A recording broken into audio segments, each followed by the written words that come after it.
Hello, red wine lovers. This is Jennifer Simonetti-Bryan, Master of Wine at the Weekly Tasting, and this week's pack is 4 incredible grape variety or varietal wines from Spain. Now, Spain has the most acreage under vine in the world. They're not the biggest producer, but they definitely have the most acreage under vine. So that makes them a huge contender. And these are classic grape varieties for Spain. And I think that you'll end up falling in love with Spain, not only just because of its explosive flavors, but they've got incredible cheeses for you to try and wonderful foods for you to try as well.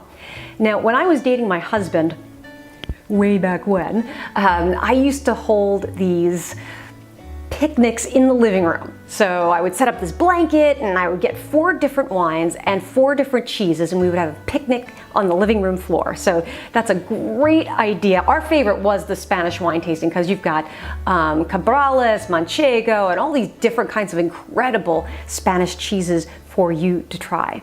So that's a great date idea that I'm sharing with you. So feel free to steal it. Now let's go through the wines.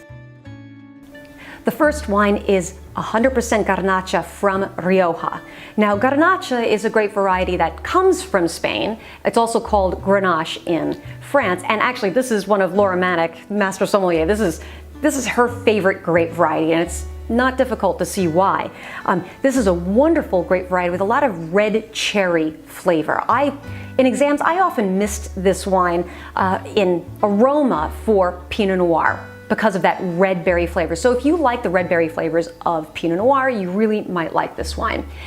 And in terms of structure, it's a bit different though, because in Spain it's very warm, and Rioja is known for being very dry and warm and sometimes quite hot. When it's hot and dry and sunny, you get more alcohol because there's more sugar in the grape varieties. So this is kind of a beach bunny of a grape, and it loves the sunshine, and you get not only those deliciously ripe red cherry flavors, you also get a little bit of warmth on the back end, and there's some spice to Garnacha, which I liken to like licorice or a black spice. Now, in terms of food and wine pairing, I would probably put this with a rotisserie chicken with a little bit of rosemary. I think that would really bring out some of the bright cherry flavors, as well as bring out some of that spice in the wine. The second wine we have in the pack is 100% Tempranillo from Ribera del Duero. Tempranillo is the star, the flagship grape of Spain, and you see it everywhere, and it even goes by different names in different places in Spain. But this grape variety kind of has the color of Cab, the soft texture of Pinot Noir, but without the acid. And so if you like kind of the middle of the ground, this is maybe a confusing description for you, but when you taste it on the palate, you're gonna get flavors of black cherry and blackberry, but it's got a soft texture to it, and it's not very high acidity, so it's not going to overpower you with anything.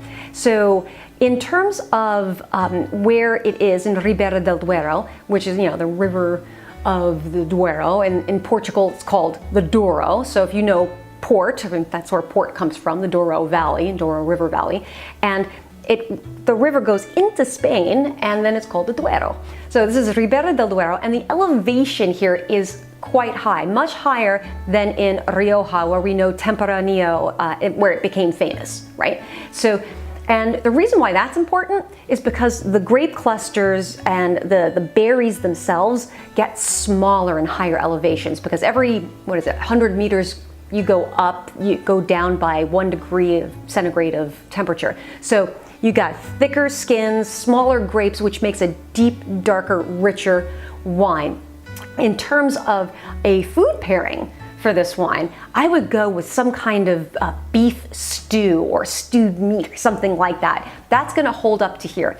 And one flavor that I get in Tempranillo, is particularly from Ribera del Duero, that's very classic, is, it's gonna sound weird, soy sauce. There is a spiciness and earthiness and what I call soy sauce on the palate, but this is a savory wine. So if you like savory, you're gonna love this wine. The third grape variety is Monastrell. We go from the west coast to the east coast of Spain. And in Jumilla, Monastrell, which is also called Mourvèdre in France. And in France, it's used to beef up some red blends like in Châteauneuf-du-Pape and Côte d'Aron. But in Spain, it's very soft, juicy, and fruity. Now, if you like the flavors of Merlot, which can be quite plummy, you might love this wine. And if you like the texture of a nice, soft, juicy, fruity wine, you're going to love this one as well.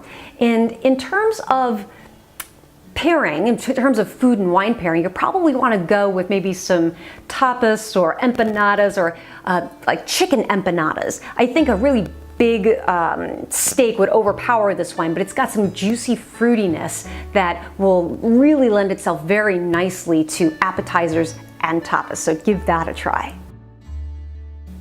The fourth wine we have is a dark, rich, and brooding wine. It is made with a grape variety called Mencía, and it's from a region called Bierzo or Bierzo in the west part of Spain. Now, as a grape variety, it kind of reminds me a lot of Malbec. It's got some dark blackberry, sometimes blueberry and plummy kind of flavor. So it's at the black fruit end of the spectrum. But on the palate, the structure, it's really quite big and chewy. And if I were going to make an analogy, I mean, if wine were part of the fashion world, if we're going to make a fashion analogy, Bierzo would probably be the goth of wine, because it is just really dark and it's got a sexiness to it as well. So you got the black fruit there, you got the rich texture, and sometimes I get a little woodsiness or earthiness and spice with this wine. It reminds me of walking through a dark woods like around Halloween. So that's what I mean by brooding when I say that. But I get a bramble, kind of note into this wine, which is quite exciting and perhaps different than anything that you've tried. So I hope you enjoy these wines. Let me know what you think of them. I chose these wines specifically for you to try. And until next time, cheers.